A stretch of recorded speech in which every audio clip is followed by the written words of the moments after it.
सच्चिदानंद रूपाय उसका स्वरूप है, सत्य स्वरूप है। कार्य आनंद प्रदाता है, वो सबको आनंद देते हैं। और एक कर्म है, क्या बोले, उनकी कल्पना से सृष्टि का सृजन होता है। विश्वोत्पत्त्यादि हेतवे, हम अपनी माँ बाप की कृपा से उत्पन्न नहीं हुए, हम परमात्मा की ही कृपा से उत्पन्न हुए। किसकी कृपा से? परमात्मा की कृपा से। हमें परमात्मा ने प्रकट किया है। एक बहुत सुंदर कथा है। एक बार की बात, देवऋषि नारद बद्री आश्रम में भ्रमण करते हुए आनंद की वर्षा, यहां बद्री नारायण में देवऋषि नारद आते ही हैं हमेशा। वो अभी भी यहीं बैठे होंगे, क्या पता किसी संत के रूप में बैठे हो, यहीं बैठे हो, वो बैठे ही होंगे। और तो कोई कथा हो नहीं रही, उन्हें कथा सुनने की आदत है, तो यहीं बैठे होंगे किसी रूप में। नारद जी बैठे हो तो सुनो, आप ही की कथा सुना रहे हैं हम, शक्ति दीजिए कि हम ऐसे ही गीत गाते रहे आपके।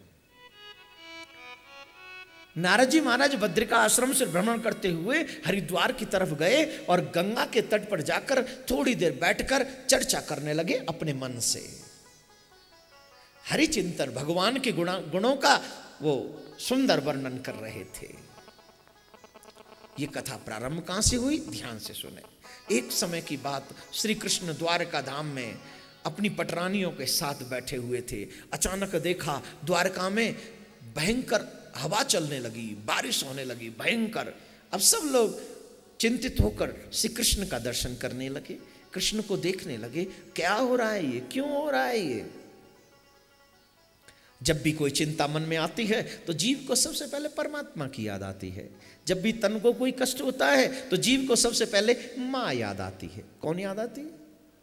तन को कष्ट हो तो किसको याद करता है?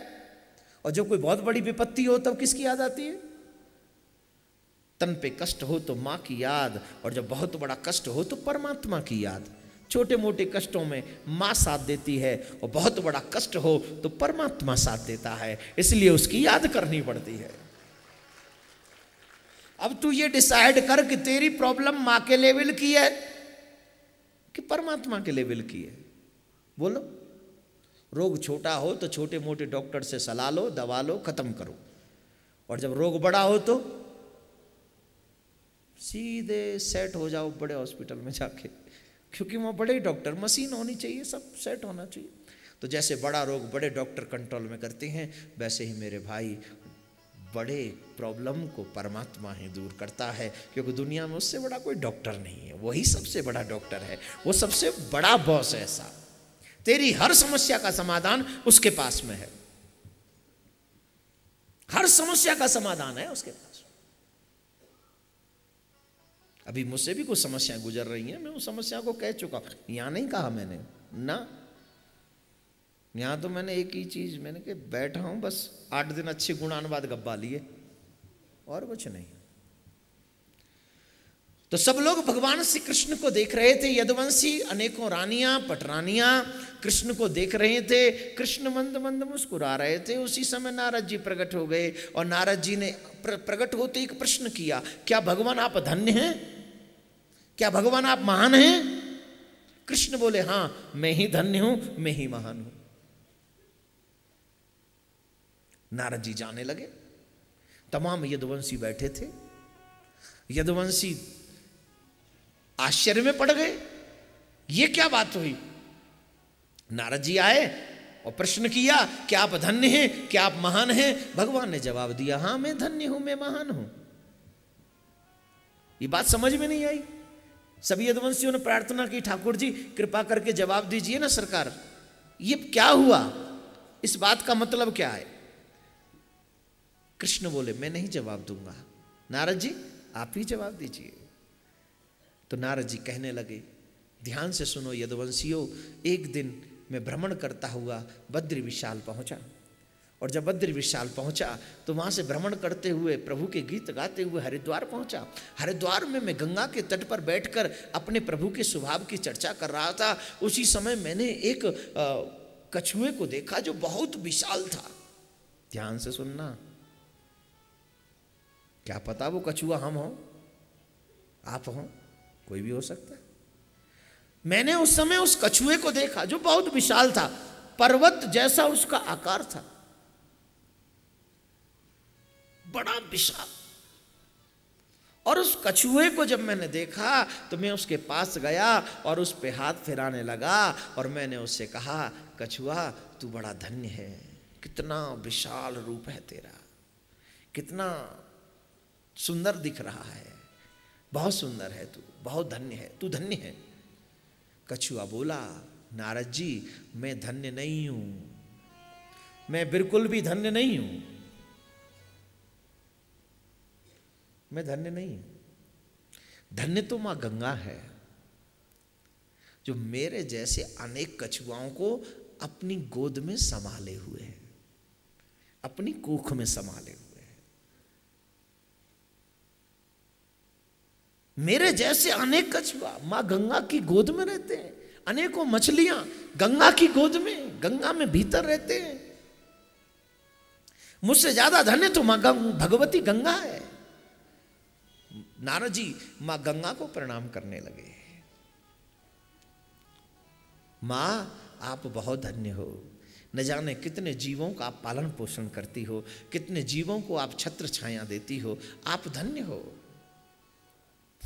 मां गंगा कहने लगी, मैं धन्य नहीं हूं, मैं महान नहीं हूं, महान तो वो सागर है, जो सागर हम जैसी न जाने कितनी नदियों को अपने अंदर समेट लेता है और अभिमान भी नहीं करता है। इतनी नदियां जाकर उस सागर में समा जाती हैं और वो अभिमान नहीं करता। हमारे यहाँ 2-3 नौकर काम करें तो नौकरों को नौकर समझ समझ के उसको इतनी भली बुरी सुनाते कि कुछ पूछो ही मत। भूल जाता है कि मैं भी किसी का नौकर हूं, मुझे भी किसी ने बनाया है, भूल जाता है। सागर कहता है मैं महान नहीं हूं, मैं धन्य नहीं हूं। नारद जी ने जब सागर से पूछा, क्या आप धन्य हैं जो इतनी नदियों को आप संभाले हुए, समेटे हुए? ना ना ना ना ना, मैं धन्य नहीं हूं। सागर बोले, धन्य है ये पृथ्वी जो मेरे जैसे कई समुद्रों को अपने ऊपर संभाले हुए है। कई समुद्रों को, 7 समुद्र तो आपने सुने ही है। मुझसे ज्यादा धन्य तो ये पृथ्वी है। नारद जी पृथ्वी मां के पास में गए, आप धन्य हो मां जो इतने सागरों को आप संभालती हो। बोली ये पृथ्वी नहीं, मैं धन्य नहीं हूं, ये पहाड़ धन्य है जिनकी वजह से मेरा बैलेंस पूरा बना हुआ है। मैं आपकी जानकारी के लिए बता दूं, फॉर योर काइंड इंफॉर्मेशन, कि बहुत से लोग इन पहाड़ों को खोद रहे, इसीलिए बेमौसम बारिश होती है, इसीलिए इतनी धूप पड़ती है। क्यों? क्योंकि पहाड़ों से जो हमारी छाया है, वृक्षों का जो जन्म है, वृक्षों की जो ये जो कार्य है वो बाधित होता है। और सिर्फ भारत में नहीं, भारत से बाहर भी पृथ्वी के संतुलन को खोया जा रहा है। नहीं करना चाहिए, वृक्ष नहीं काटने चाहिए, पहाड़ नहीं खोदने चाहिए, प्रकृति के साथ खिलवाड़ नहीं करना चाहिए। अगर तुम प्रकृति के साथ खिलवाड़ करोगे तो एक दिन प्रकृति तुम्हारे साथ भी खिलवाड़ करेगी। भूकंप आएंगे, सुनामी आएगी, गर्मी पड़ेगी, बेमौसम बारिश होगी। क्यों? शुरुआत किसने की? तूने। खिलवाड़ करना तूने शुरू किया तो उसका फल, उसका दंड तुझे भोगना होगा। आज गंगा की नदी, गंगा जो हमारी सबकी कितनी बड़ी धरोहर है, उसे रोक दिया जा रहा है। जगह जगह बांध बनाकर छोड़ते हैं, लिमिट क्या छोड़ते हैं। जमुना को हथनी कुंड पर रोक दिया गया है। मथुरा वृंदावन में बड़े बड़े शहरों के गंदे नाले बहकर जाते हैं, लोग उसे जमुना समझते हैं। देश में न गंगा सुरक्षित है, न पहाड़ सुरक्षित है, न वृक्ष सुरक्षित है, न गाय सुरक्षित है, न जमुना सुरक्षित है। सुरक्षित कौन है? इंसान भी सुरक्षित नहीं है। क्या इस देश में इंसान सुरक्षित? यूरोप में, अमेरिका में एक जान की बहुत कीमत होती है, और हमारे यहां सबसे सस्ता अगर कोई है तो वो इंसान की जान सबसे सस्ती है। 2000, 5000, 10,000 के लिए मार देते हैं। 1 रुपए के पीछे मार दिया। एक किराए नहीं देने पर एक टेम्पो वाले ने एक व्यक्ति को इतना जोर से मारा, 1 रुपया नहीं दिया, बस उसको इतनी जोर से मारा वो मर गया ऑन द स्पॉट। ये मथुरा की बात बता रहा हूं आपको। इतना हिंसक हो गया आज का व्यक्ति। न गंगा सुरक्षित है, न जमुना सुरक्षित है, न प्रकृति सुरक्षित है। बस मेरा पेट भर जाए, मेरा बैंक बैलेंस बढ़ जाए, बस, और मुझे और कुछ नहीं चाहिए। कहाँ लेके मरेगा? जब मरेगा ना तो चिता में कुछ नहीं जलना, तेरे साथ कुछ नहीं चलना, तेरे साथ सिर्फ तेरी अच्छाई और बुराई जाएगी, बस। छोड़िए, जब किसी को नहीं तो मुझे क्या, मैं तो सिर्फ आपको चर्चा बता रहा था वो कथा की। वो कथा सुनिए ध्यान से। क्या करा था? पहाड़ों के पास गए। आप धन्य हैं जो पृथ्वी को आप संतुलित रखते हैं। पहाड़ बोले नहीं, हम धन्य नहीं हैं, धन्य है वो विधि ब्रह्मा जिन्होंने इस पूरे पृथ्वी को संभाल के रखा हुआ है। वही बनाते हैं, वही मिटाते हैं, हमारा इसमें कोई रोल नहीं। हमें तो जो उन्होंने कहा है बस उसका निर्वाहन हम कर रहे हैं।